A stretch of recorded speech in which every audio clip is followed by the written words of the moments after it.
Well,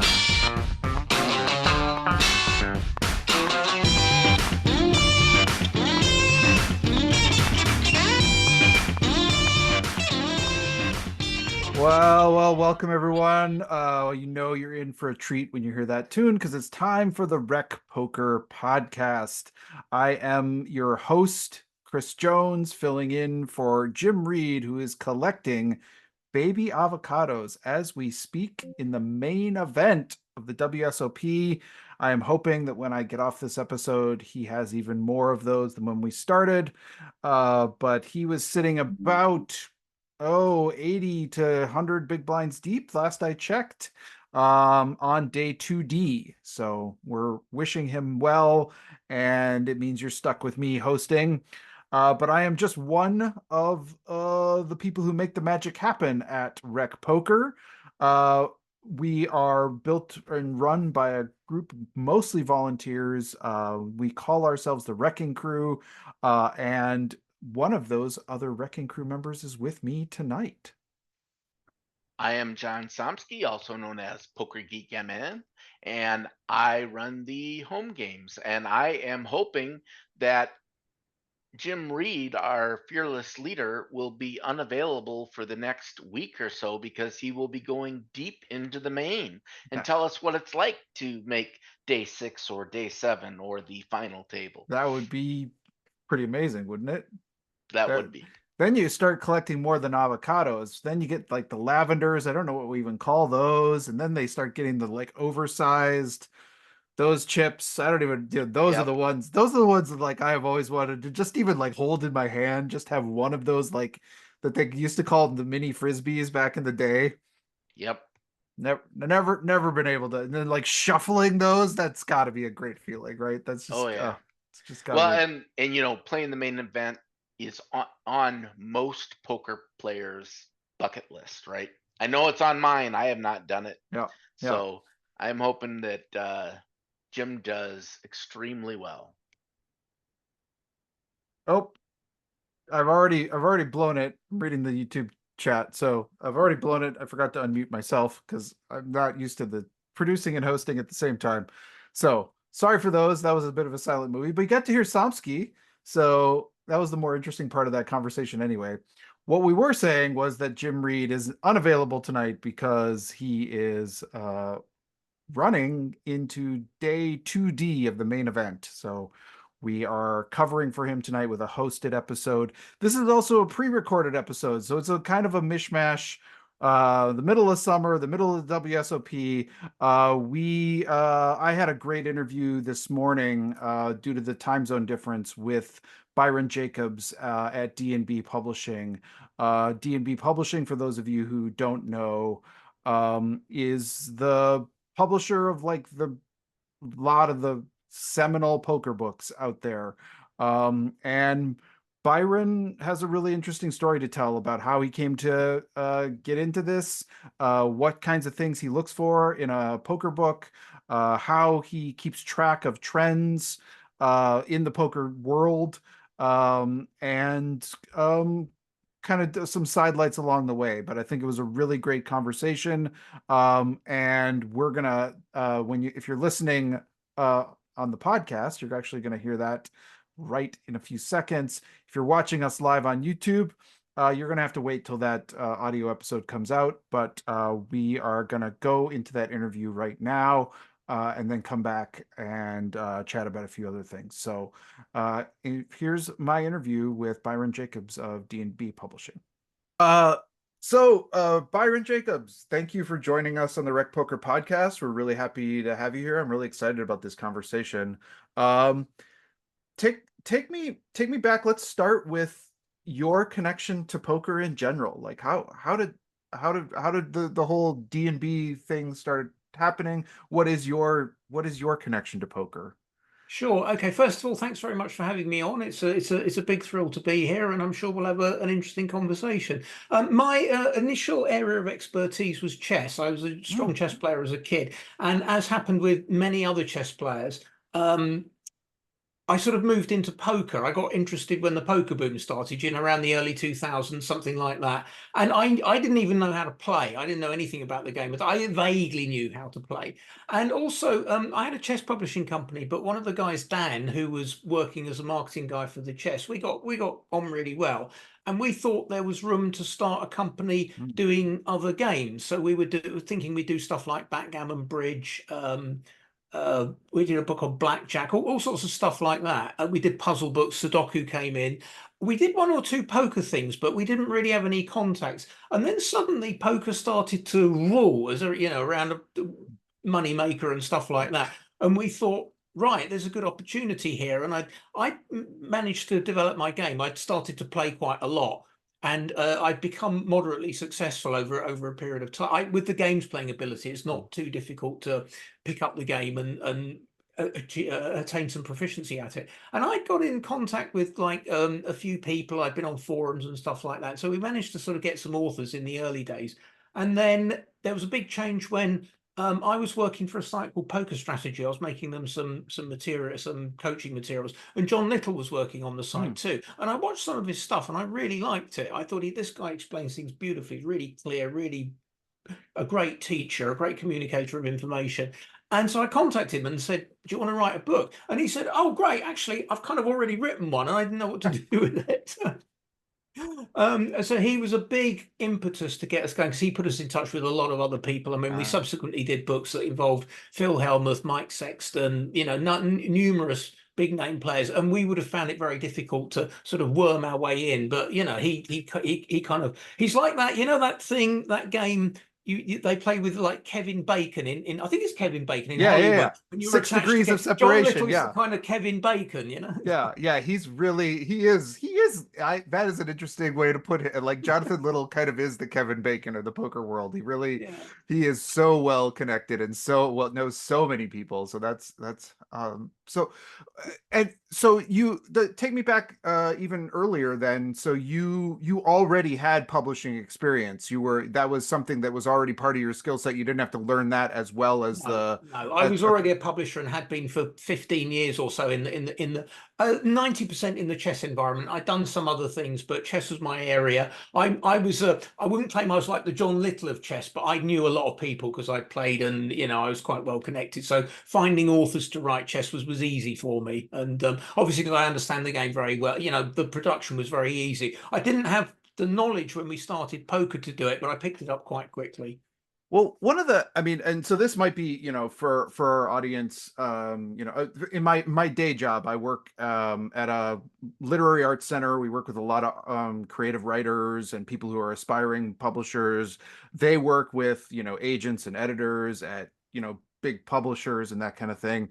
And one of the things that I know, having sort of learned a lot about the publishing industry, is that books move at a glacial pace. Like publishing takes forever, way longer than most people think it takes.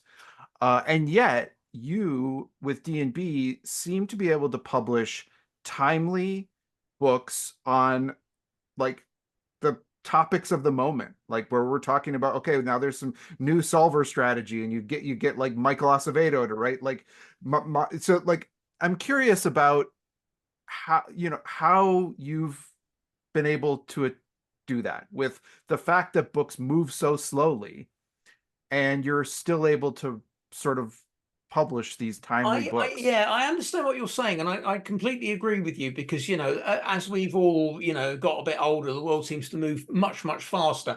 And you're right, book production, there isn't really some mechanism to speed it up. It takes a while to publish a book. You've got to get it printed, you've got to ship it somewhere. It's got to get through customs. It's got to go through that's ignoring all the production on the book. It's got to be edited, proofread, checked, etc. So I mean, we tend to budget for about a year to produce a book. So if you tell me you want to write a book and I say, great, we'll do a contract, we'll go ahead, we'll be looking to publish WSOP next year, something like that.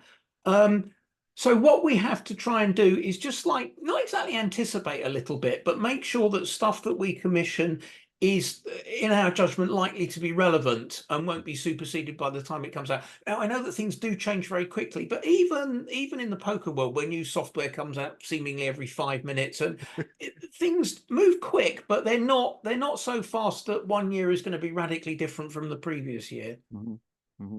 And And we try and do another thing that I focus on a lot is I try and do a variety of books. Obviously, there's, everyone plays No Limit Hold'em, but 90% of people play No Limit Hold'em. And what I try to avoid doing is having the same book again and again and again, just by different authors. So we try to have like a different perspective on the game. Some are very analytic, some are much more, what would you say, much more chatty. That's not quite the right word, but it's just giving simple pieces of advice rather than burrowing deep down in a solver or something. And then we've got stuff in the middle, and some of it is more practical, some of it's theoretical, some of it's more geared towards tournaments or cash, and we don't do a huge number of books. We do like maybe 3 a year. So it's not as if we've got to find tons of new material. We can tick over, and fortunately the books have strong sales figures, so we don't need to do. Chess is different. We get much more modest returns, so we need to do a lot of books to make it work. But the poker's, we couldn't produce 12 books a year. It'd be ridiculous. There isn't the room for that.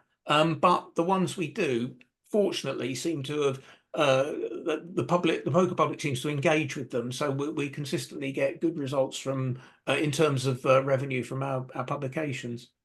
And one of the other things that I know is probably a challenge for you is that you're working in this field with experts, but not with writers. So they come to you and say, or I don't know actually what your process, whether you recruit people or they come to you and pitch, but regardless, either way, you might have a very accomplished, very, thoughtful, excellent poker player that people want to hear from, but they may have never written a book before. And walk me through how you turn a poker player into a writer. Like what is that process like? Okay, well, what I would say is that I've obviously worked throughout my life, not just with people writing on poker, but mainly on chess, but other subjects as well. So I've got quite a good feel for how people write and how they're going to be able to put stuff together.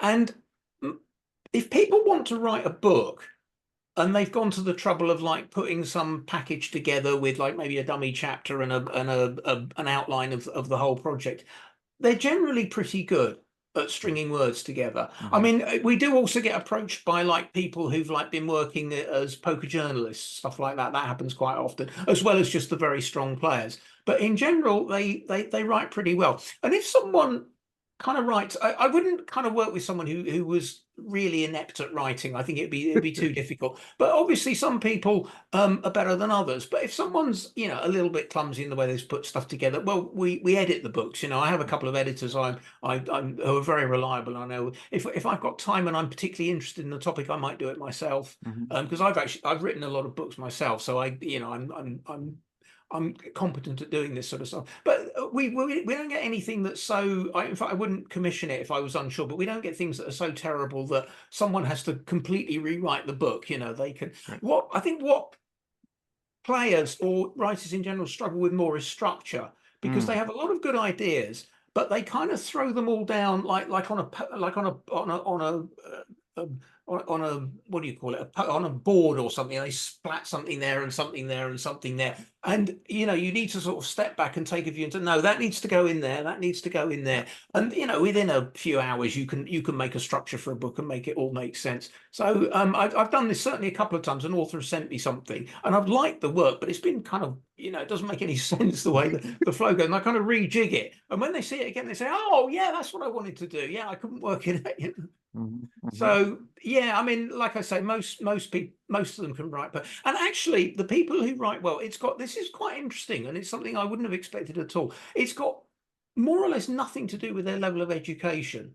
I mean, people who got out of education at 16 can write really well, and there's other people who've got like college degrees, university degrees, although they can sort of in principle create more grammatically correct sentences. Their writing is just sometimes just flat and boring and not interesting. Whereas, someone brings some infectious enthusiasm to the writing, it shines through, and it doesn't matter that it's not grammatically, technically accurate or something. But it makes you want to read it, which is more important.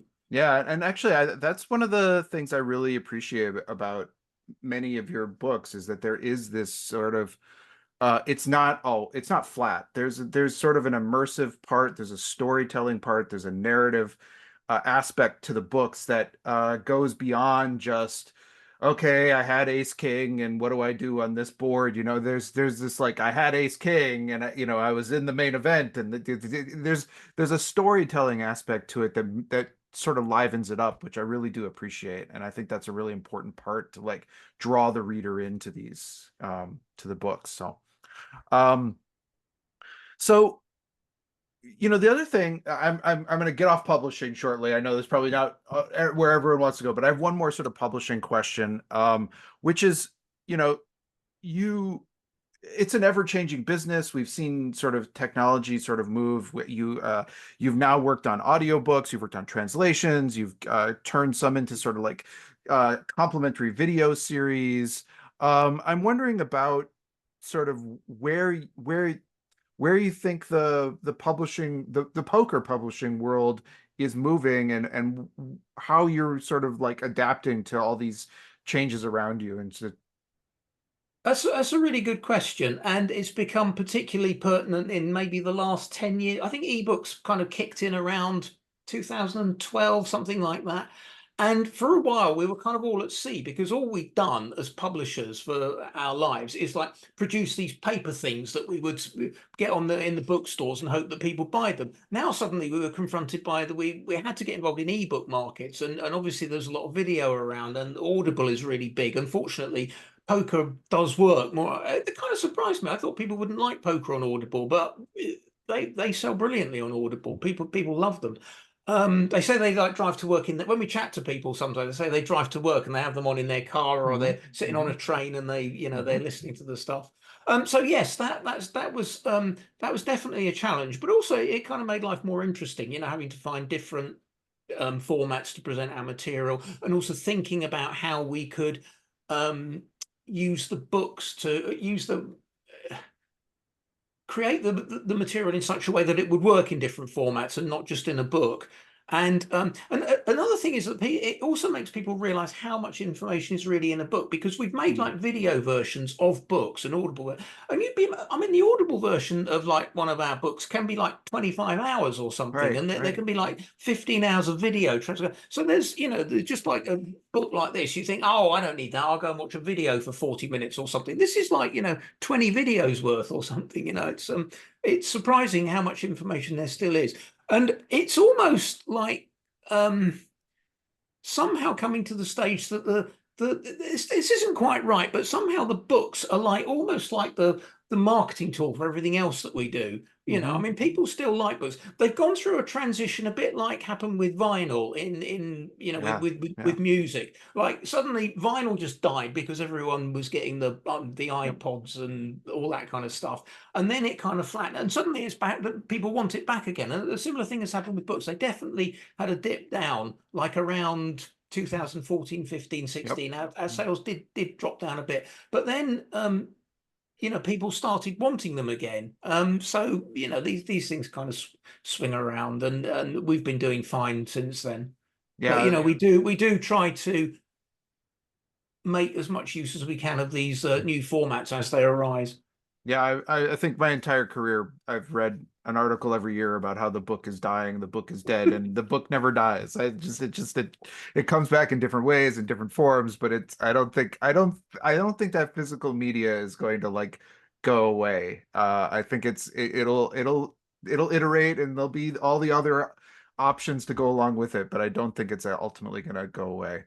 One thing that people often ask me is, why are people still reading books when they can watch videos and stuff? And I have a personal because I just love books. I mean, I wouldn't be a publisher if I didn't but I just love books in general. And I think one thing is, one thing I always feel quite strongly is if you've got a book, you're forced to engage with it. You're forced to actually read it and absorb the information. If you're watching a video, I mean, I'm as guilty of this. I can kind of zone out and I'm thinking about, 10 minutes has gone past. Oh, he got an ace, he won that. I'm not maybe engaging with it like I should. But a book, you have to you can't suddenly be on page 210 and you haven't noticed, it doesn't work like that. Yeah, it is interesting that way. I think both I've noticed that with the audio format too. Like because I listen to some poker podcasts, I listen to some Audible books, or I read the books, but both of those require you to concentrate, require you to think about, because the visual aspect of it, you can just sort of like get distracted, and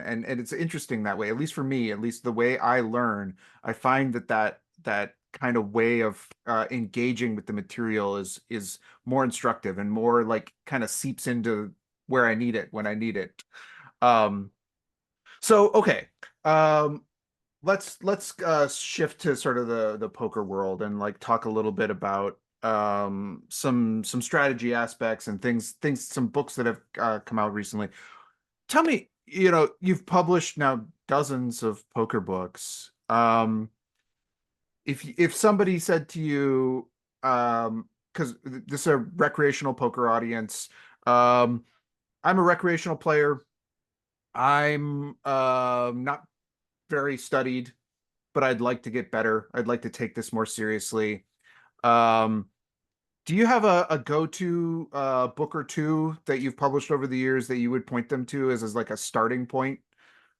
Yeah, we have, like I said before, we have many different kind of angles that all the books try to take a different angle. I mean, there are some that are.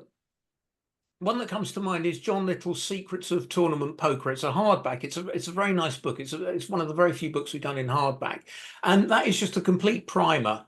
It gives you everything. Gives you the opening ranges that you should be playing, strategies on the flop, strategies on the turn, bluffing, counting cards, block. Everything. But it's not too heavy. It's not a heavyweight book. It's not a big. There's no kind of GTO in there. There's nothing that's gonna think that you want to learn some sort of elementary maths and you're suddenly in a PhD class or something. It's nice and chatty and straightforward, and you can pick it up. But so there's a book like that. Now maybe if someone's a bit more advanced and that's maybe stuff that they already know, there's the obvious one is the Michael Acevedo book, which it's a bit of a, yeah, I hesitate to say it's gone the publisher, but I think it's become a bit of a Bible for them in the last 5 years. It's kind of the must-have book. It's up on top of the Amazon poker charts, like, a lot of the time. So if someone is a bit beyond that level and they're thinking, right, I can do this stuff, I understand the basics, I can handle things quite well, I don't make too many errors that I'm aware of, but I want to be more precise in some of my sizing, some of my betting, some et cetera, then there's things like, I mean, there are other books as well, but the Michael Acevedo one is the obvious one. So it kind of depends, kind of where they're coming from. And we've started doing a couple of series now where we've got like 100 tips or 100 things to keep an eye on. And they're quite nice as well because, again, not too heavy, but you can like, each of them, you can learn something for sure that you maybe hadn't thought of. And maybe with 100 pieces of information, okay, maybe 20 or 30 you already know, or they're not that interesting, but there will be a sizable chunk of stuff in there that you'll think, oh yes, I can introduce that into my game. So there's different types and style of book, like I said before, but hopefully giving people of all different persuasions and different levels of ability and different what their plan is to try and move forward, there should be something for them.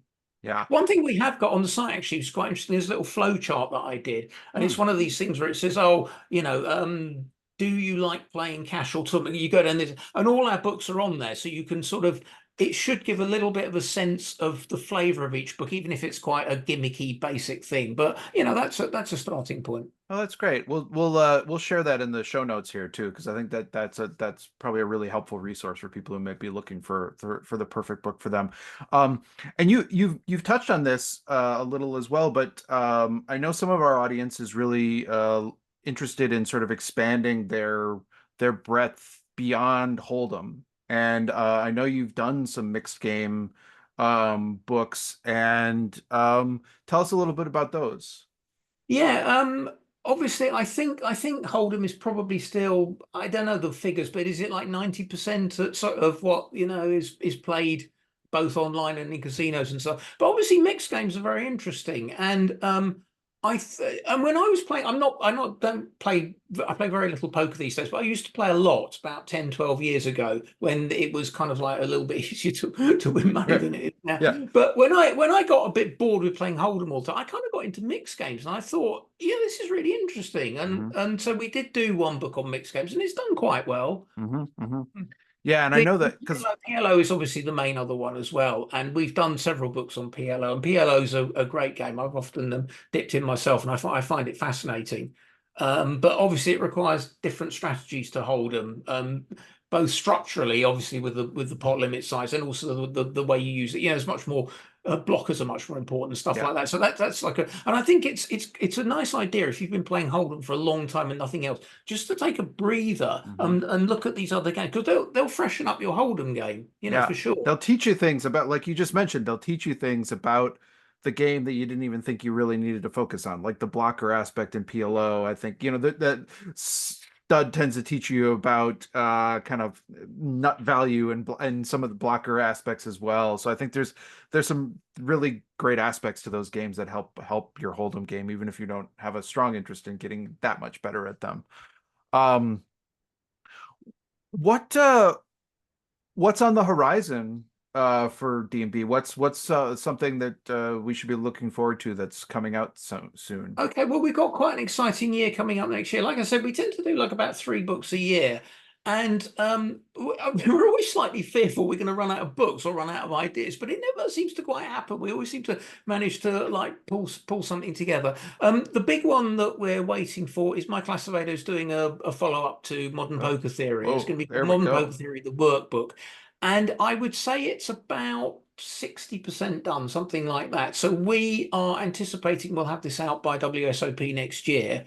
And this should be like a great, what it is, it's obviously Modern Poker Theory is a great book, and it's like the Encyclopedia Britannica or something, and but it's undeniably quite dry. I mean, it's just, it's a technical, a piece of technical, a work of technical information. This is much more kind of like user friendly and how you apply GTO into your game, because you can't learn it, nobody can absorb everything to do with GTO. So what Michael's doing is like breaking it down into nuggets, and you need to know this and you need to know that, and this will help you. And then there's a big kind of section where he's just analyzing a lot of tournament hands based around GTO and how you would consider them whilst playing the hand in terms of GTO, but also when you want to come back to them afterwards and you want to analyze them in terms of GTO. It's a much more practically based guide. So that one we're really excited about, obviously, because Modern Poker Theory did so well. We're obviously got high expectations for this book, so that's a good one.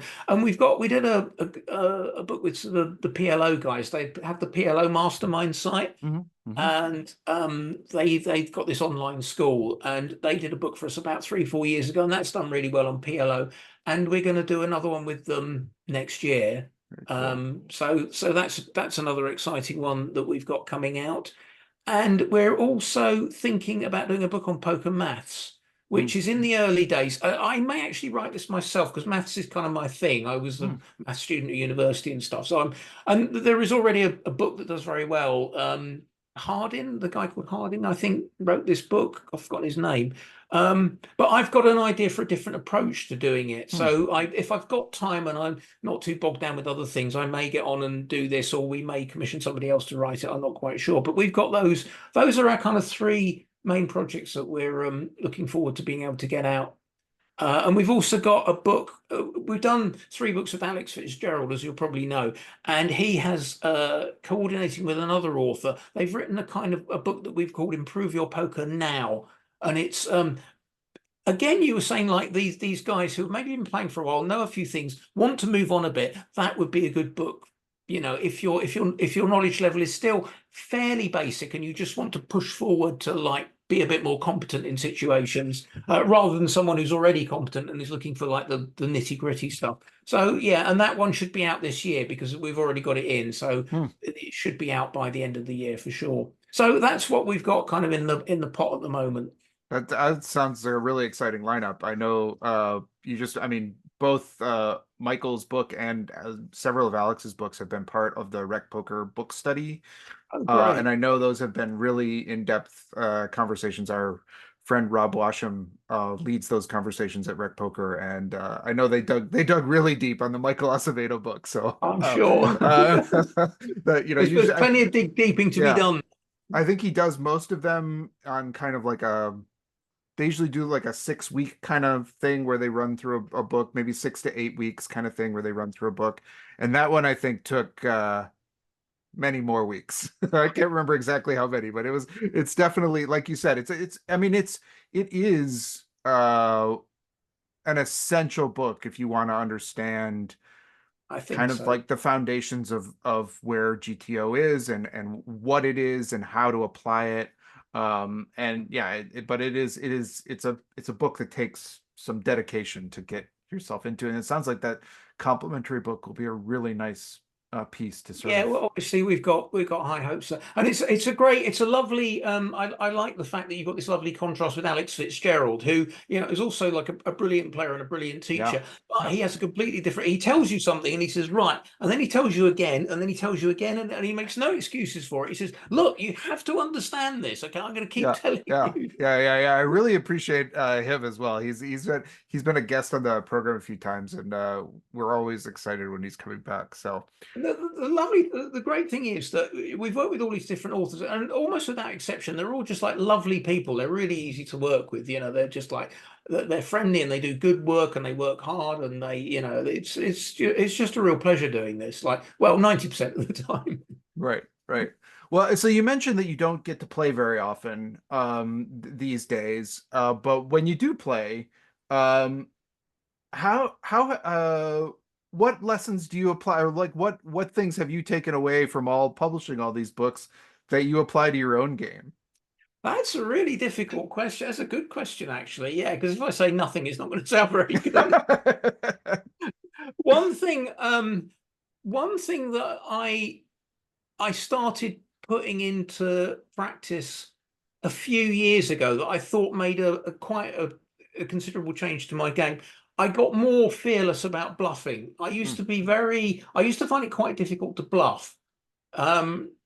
Whereas when I read some, worked on the John Little books and certainly the Michael Acevedo book and also Alex as well, just all these different types of just putting yourself, I started putting myself more in the villain's shoes and thinking, what does their range look like? How much of their range can they defend? No, I've got to attack them here, even though my hand is, it's at best a weak semi bluff or something. And suddenly, once I'd sort of summoned up I don't know if courage is the right word. Once I'd summoned up the desire to do this, these people started, not every time, but they started folding enough that this was profitable. So I think it was like getting over a side. I don't know if this is a common problem. It is. Oh, not problem exactly, but I was very reluctant to learn. I remember a little funny story that I hardly ever played live, but I did play live once. And there was one hand where I thought, oh, okay, yeah, I know what I want to do here. I had a draw. I can't remember the details. I had a drawing hand. I thought, right, I'm going to bet the flop and the turn, and if I miss, I'm going to bluff the river.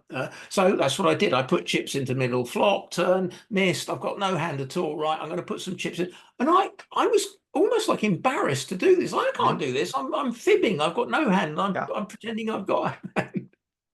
But yeah, so getting over that, for me, that was a lot of the work I've done in the books, like where players try to explain how you understand the opponent's range, and when that range is weak, you have to attack it. That was quite a hurdle for me. And when I got over that, I felt more confident about playing more aggressively. We always hear that the better players play more aggressively, and I never quite understood what they were doing, and suddenly it sort of fell into place a little bit. Yeah, I think that's really great advice. I think that's something that a lot of players struggle with. In fact, I would credit Alex Fitzgerald for being early on in my sort of poker journey, kind of helping me understand that as well. Because he talked about this idea. There's this like, does he call it the fallen hero, or just that reluctance to bluff Right, is partially because people don't want to look stupid. They want to like be perceived by the people they're playing with as being a good poker player. And so when they throw out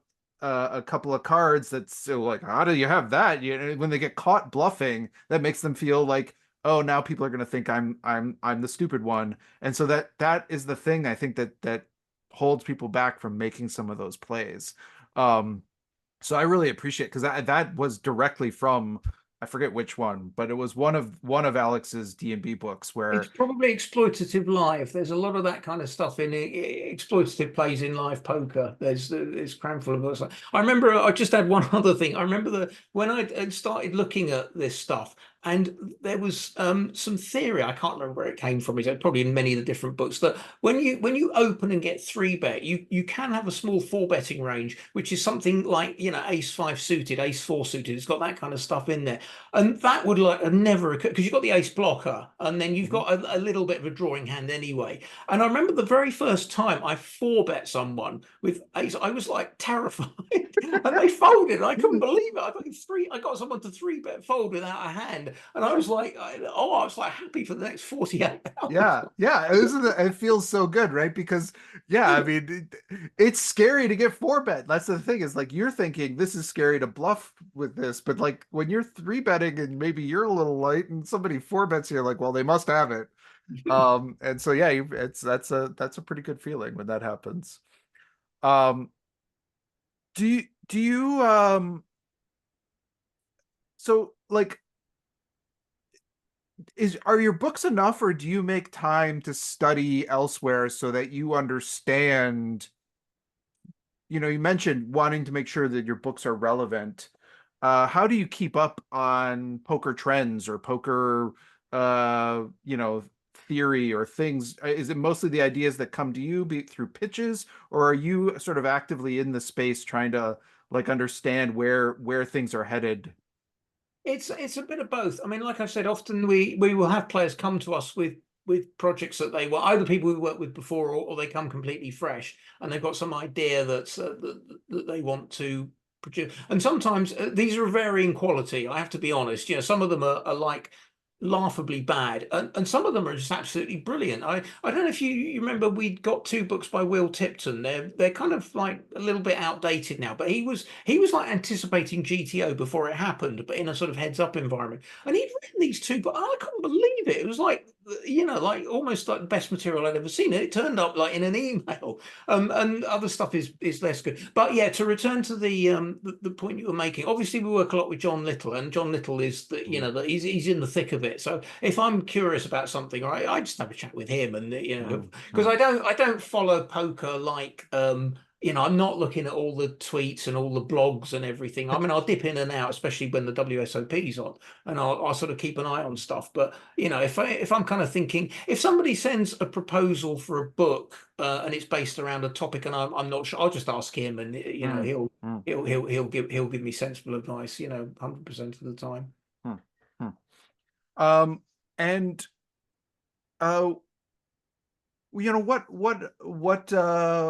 what are you looking for in like even down the road? Do you think that there are things that the poker world needs to explore more? Are there books that haven't been written yet?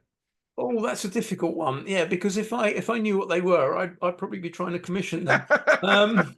Yeah, maybe I don't want to give away your trade secrets. So no, I wouldn't in any way claim to be some kind of like fortune teller about what's going to happen. I mean, nobody. What they say in Hollywood, nobody knows anything. You might. Right. I mean, 2 or 3 times we've produced books, and I thought this is a great book. People are going to love this, and it's just like completely flopped. And and unfortunately it doesn't happen very often, but it just like sometimes they make a film and it's got all the big stars in it, great plot, and it's a dud, no one's interested, and it just happens sometimes. But if you it's a bit like poker, you got to ride the ride the variance. If you just keep trying to do the right things, okay, sometimes they won't work out, but you think of it, well, that's just variance. We'll keep trying to do the right things, and some of them will work, and they'll be very EV, and the ones that weren't such negative EV or barely breaking even, that's fine. We'll just take those in our stride. So yeah, it's quite difficult because I mean, I've been in publishing a long time. You'd think Byron, you should know what a good book looks like. Sometimes I just get it wrong. Right. Well, Byron, this has been a really great conversation. We're gonna shift into our stake study stack segment in just a moment, but before we do, how if people are interested in getting their hands on some D&B books, or kind of maybe seeing that flowchart, what's the best way for them to sort of like find some of these resources or reach out or that kind of thing? Well, obviously, what we'd like you to do is all go to our site and buy the books from our site, so that we get the bulk of the money from that. But obviously, in the real world, that's not going to happen. So everyone knows where you go to the major booksellers online to pick. I don't need to name them, like Amazon, etc., etc. I mean, everything we've got is there. Audible is obviously where we do a lot of business on Audible. So I think we've got something like 16, 17 of our books are on in audio format now. So if you are a fan of podcasting and stuff like that, and you like Audible, use it, there's a ton of our stuff up there. So that's a very good place to go. But everything you want is on our site if you want to get it from there, including all the videos and the packs and all that kind of other stuff that we do. And just the major retailers, we've got them pretty much covered. Certainly in the electronic, we're on Kobo and Nook as well as the Kindle. There's a few like outliers in the. I know Kindle's got the bulk of the market, but there are some other players out there, and we're with them as well. Great. All right. Well, here we go. We're going into our stake study stack, and I always like to stir the pot with this. So you're going to pick one name that you want to stake in a poker tournament, one name that you'd like to study with, and one name that you'd like to just take all their chips at the table. And I always like to make it hard on you, and I'm going to pick 3 names that you've already mentioned. They're going to be D&B authors, Jonathan Little, Michael Acevedo, and Alex Fitzgerald.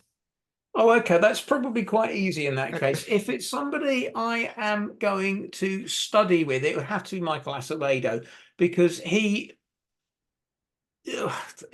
probably one of the most knowledgeable people in the world about how to play good, technically accurate poker. Inevitably, I mean, he gets hired by the top professionals who want to fine tune their game, and God knows how much he charges them. He must charge them fortunes. But if the top professionals want to go to someone to he's obviously going to be the guy who knows.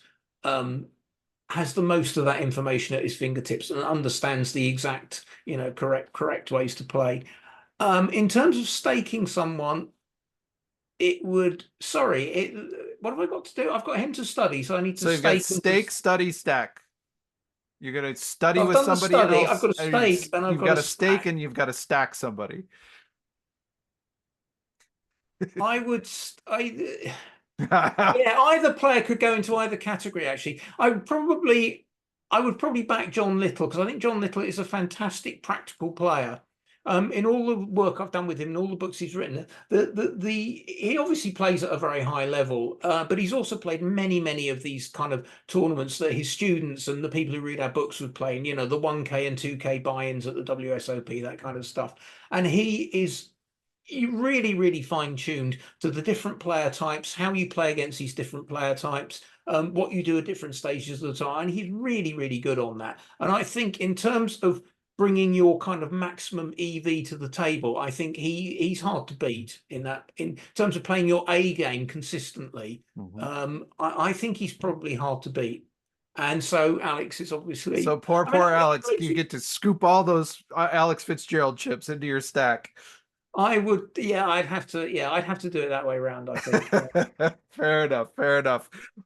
Well, Byron, I really thank you for your time. This has been a really great conversation, and I encourage our listeners, if you're not familiar, I'm sure you are, but if you're not familiar with the D&B books, go check them out. They have some fantastic resources. They've really helped a lot of players I know, including myself, try to just get better and better at this game, which is so hard to sort of like get better at. So I appreciate all the work that you do, and appreciate your time talking to us today on the RecPoker podcast. Well, it's been a lot of fun. Thanks very much. And please, we're always happy to have feedback on our books. If you've got ideas, get in touch, whatever. We very much want to be proactive in the poker world and receiving feedback and acting on that, and hopefully continuing to do good work moving forward. So thanks very much for having me on the show. It's been a lot of fun. Thank you. All right. Thanks, Byron. And we'll talk to you next time. Okay. All Cheerio. right. Take care. Bye. All right. And we're back. What an interview. What a great interview. Actually, I can say rightfully that that was a great interview. John hasn't heard it yet, but it was a really fun conversation. We went down some rabbit holes. He's got I think a really interesting perspective on the poker world. I mean, he's seen it change and shift into this kind of solver era and has really kept an eye on both the recreational play, like the different levels of different types of players and their different interests. And he's got to publish different books for all those kind of, like, whether you're like want to just stick your head in and just like dig deep into like the nitty gritty versus just trying to dip your toe in the water. They've got kind of books for all those levels, and I think they've done a really great job. So I was really grateful for that conversation. And Um, would you say that D&B Publishing has kind of taken over the mantle from 2+2 Publishing for being the premier I mean, poker book publisher? I think so. I mean, I think, if I think about like the book, and we talked about this in the interview. I mean, like the books that people turn to and mention to. I mean, certainly Michael Acevedo's book, which we spent, Rob Washam in the book study spent, I don't know how many weeks digging into that, but it's just become a seminal book on GTO. And one of the things that we found out in this interview, that I thought was really great and interesting, is that one of their next projects is a project with Michael Acevedo, which is a bit of a complement to that book, trying to really help people take that theory and bring it into practical application. So it's a part 2 to the book. They're building like a workbook that people can kind of work through their own hands, and with kind of as a complement to the original modern poker theory. So, I mean, I think so. I think D&B has sort of become that place that you turn to and you trust. You trust that if they put out a book, it's got something to say, and there's some value in there somewhere. So, yeah, it was a really great conversation. So with that, John, why don't we talk about some home game results? I know we've got a little bit of a backlog, so why don't we talk about some home game results? Yeah, today is we are recording this on July 8th. Last time week would have been July 1st when we did it, and we decided because it was July 1st and half of the crew is out at the World Series of Poker and it's summer and nice weather, we decided to just post a rerun last week. So we didn't have the event, so we have 2 weeks, 2 full weeks of home game results. So don't worry, your mention on the podcast won't be missed. You're just going to have to share it with 2 weeks worth of people now. Now then, KB won his first nightly victory for the year. Jammy Tape Malay got his or her first nightly victory for the year. E. Anderson 85, Eric Anderson got his 5th nightly victory for the year. Poker Geek MN John Somsky won a daily mixed event. Roadstar 30. Yeah, I got lucky on that. And what's interesting is on the 30th, I came close in the LPP event and I'd forgotten I won the mixed event. So I thought I needed it in order to make the TOC. But anyway, Roadstar 33 got his 2nd international victory. Izuma got his or her 3rd international victory. A Really Mad Guy got his first LPP event for the year. And then we will move on to the next week. And for the No Limit Hold'em Championship Series, this is a series where we keep score and keep track of all of the games for the entire year, and your top 10 scores. Each game you earn points. Your top 10 scores for points count towards your overall score, and then the winner at the end wins the Player of the Year bronze pin.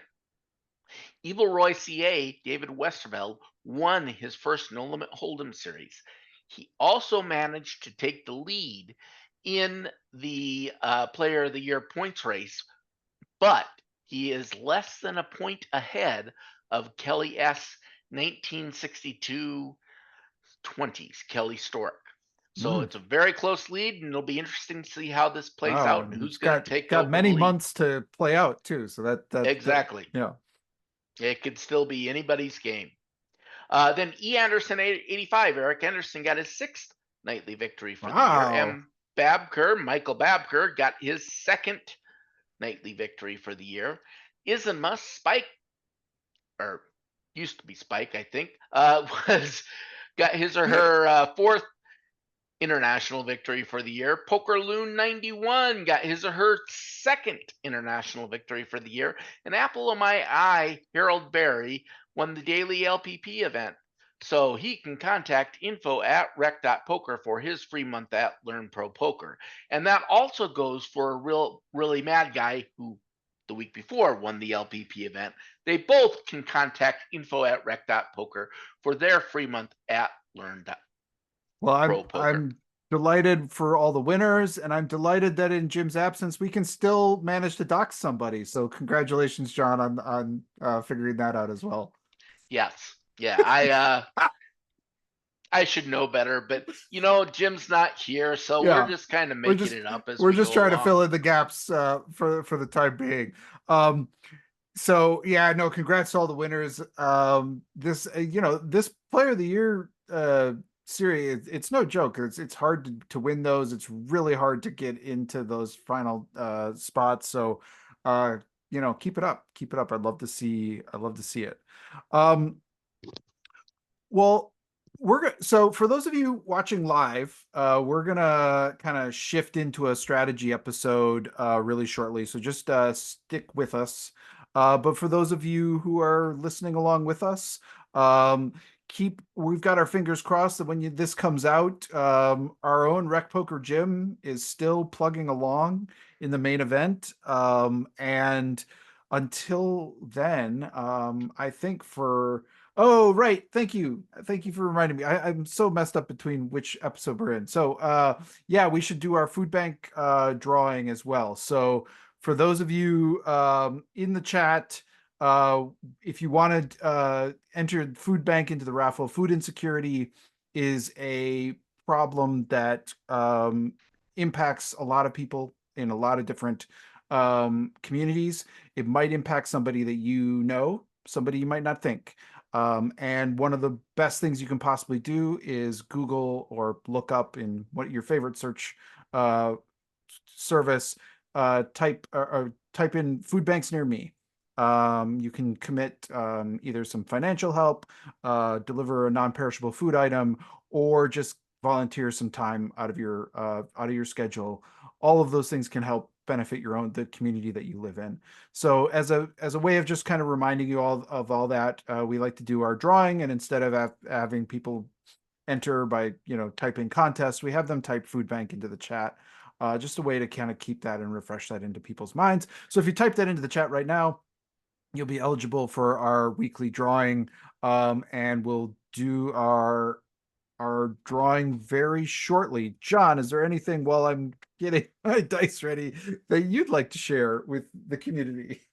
Well, it should be, everyone should remember that starting on August 1st, we are going to go back to having nightly games every night.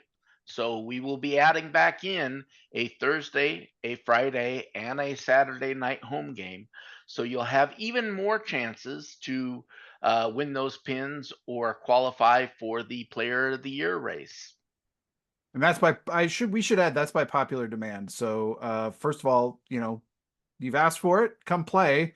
And second of all, thank John, because he makes this happen. It is a lot of effort and work, and we're also grateful for it. So if you see John around, be sure to give him, as Jim likes to say, put a beer in his hand. All right, we've got a couple of names. We've got Jamel and Evil Roy. Those are the two names I see going 1-2. Do you see any others? No. That's exactly what I see. Okay. I'm gonna give everyone 5 more seconds. 5, 4, 3, 2, 1. All right. And I'm not doing the Dice cam because it's just too hard tonight. So you're gonna have to trust me. This is built on trust. I'm giving we've got a third one, Joe Rafter. I'm gonna let it in. So I've got a 4-sider. If I rolled a 4, we're gonna donate $20 to the food bank. And otherwise we'll go 1 through 3, 3 being Joe Rafter. And it's a 2, which means Evil Roy is our winner this week. So Evil Roy, you can contact us at info@rec.poker. Is that right? Yes, info@rec.poker. Info@rec.poker to claim your prize. And if you are listening along and wondering how can I win these wonderful prizes, which is often either a free month at RecPoker, and if you're a premium member, you get a free month at one of our learning partners. So that includes Solve for Why, that includes Learn Pro Poker, that includes Red Chip Poker, that includes Jaka Coaching, that includes lots of others that are really great that I'm gonna miss, and that's why I shouldn't start naming them. But pokercoaching.com. So you can check them all out on our website. They're all really great, they're all really worthwhile, and so it's a really, it's a great prize. Those are some high ticket items on the monthly charge. So all you got to do to win is come to our live taping on the YouTube and type food bank into the chat, and you're eligible. And it's usually 10 or less people, so you got usually a 10% chance entering the drawing. So we want to get more people joining us live. We really think this is a great way. So come join us and win a prize. But with that, John, for those of you who are with us live, stick around. We're going to do a little bit of a strategy episode.